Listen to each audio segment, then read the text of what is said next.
Coming up next on the Jeff Crilley Show, she's on a mission to save women from bad marriages. We'll explain next.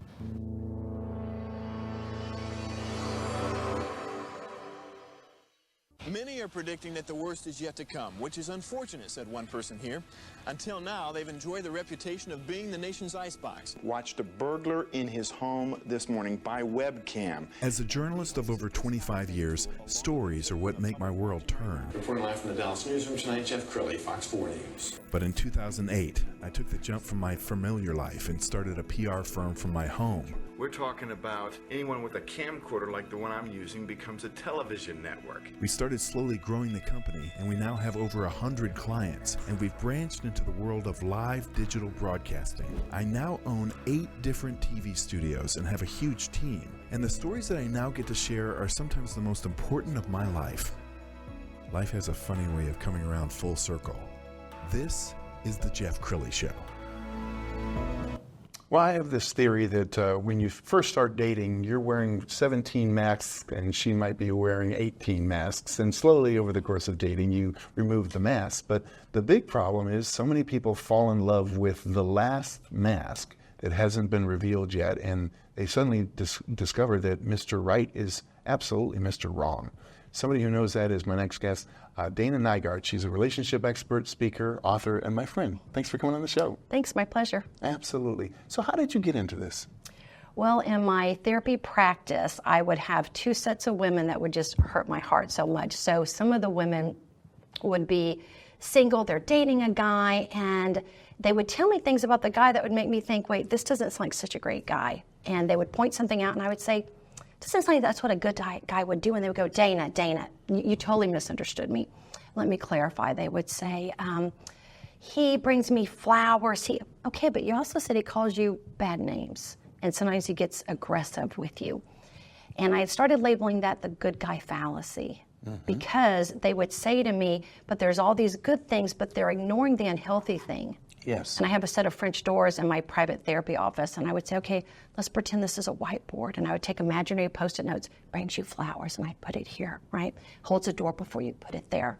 And then I would say, where do I put that he calls you? And it'd be a vulgar name. And they would just sit there, and their brain could hardly handle it. So I'm not telling them you need to break up with them, right? I'm saying to them, I want you to figure out on your own what's happening here. He's actually not a good guy. Wow. You wrote a best-selling book a few years ago. We're going to show this full screen. I love the name, 365 Dates to Renew Your Christian Marriage. Tell us about the book. So the book came from when my husband and I would go on date nights and go on trips. I had purchased some big box bookstore books on questions you could ask. And we'd have fun and we'd laugh. But every once in a while, I would say to him, babe, I'm going to read you a question. And in a moment, you'll know why we're not discussing this question, because it would be something that goes absolutely against our faith, our religious beliefs. And I would read the question and be like, I can't believe couples discuss things like that. Like, that's disgusting and outrageous. And so I said, we need a safe book for Catholic couples. So I have a Catholic edition, and then I have a Protestant edition, so that if somebody has a mixed faith marriage and maybe their spouse is not pro-Catholic, they can still bring it home, but it doesn't say things about like the Pope.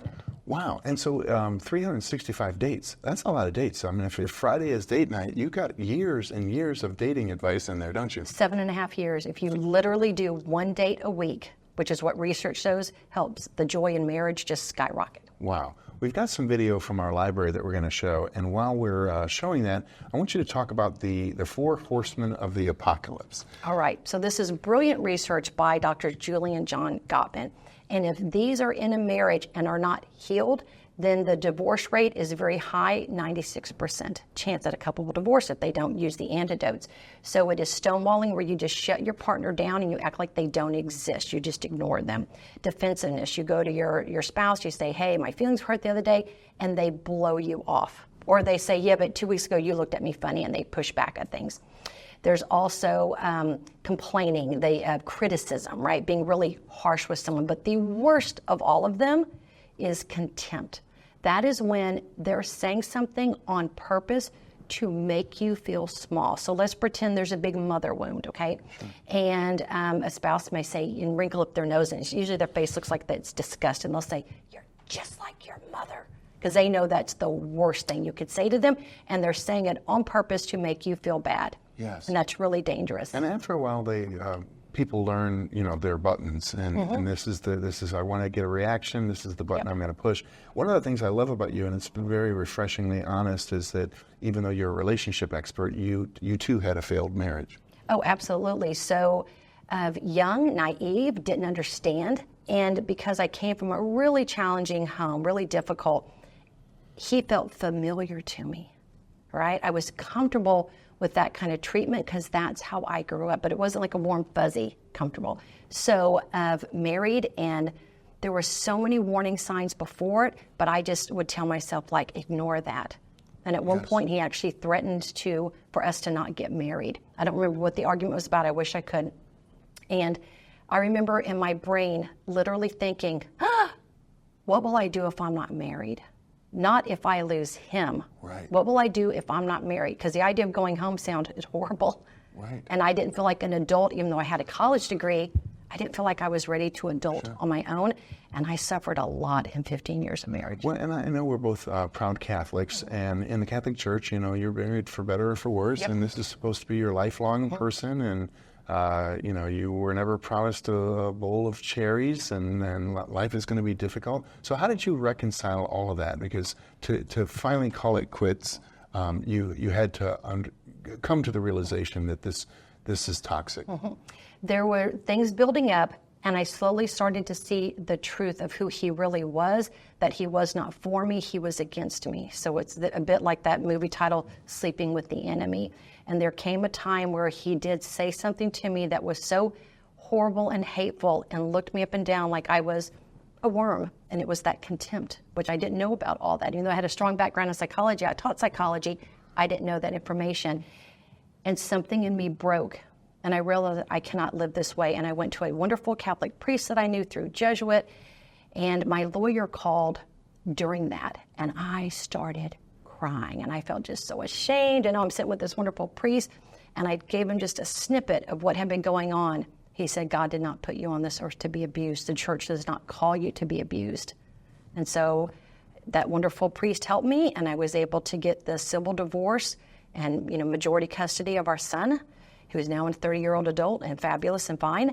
And then I was able to get an annulment through the Catholic Church, and they recognized that it was not valid. And so that gave me the ability to be able to marry my fabulous David. Wow, I love that. And your husband is sitting just off screen, and he's so proud. We have maybe 4 minutes left. I want you to talk about Clarity, Please.